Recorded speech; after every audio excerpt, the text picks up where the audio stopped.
I want to make this real by showing you how Copilot is your personal productivity partner, by showing you how I use Copilot in my job at Microsoft.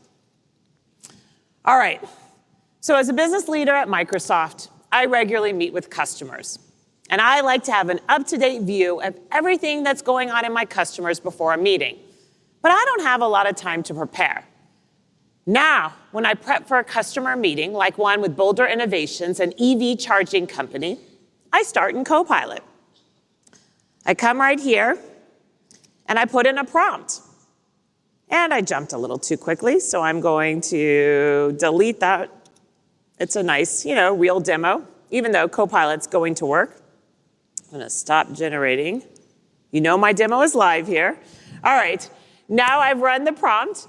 And here I'm asking Copilot to look over all the updates I have on Boulder Innovation across my emails, my chats, my meetings, my documents. So I have an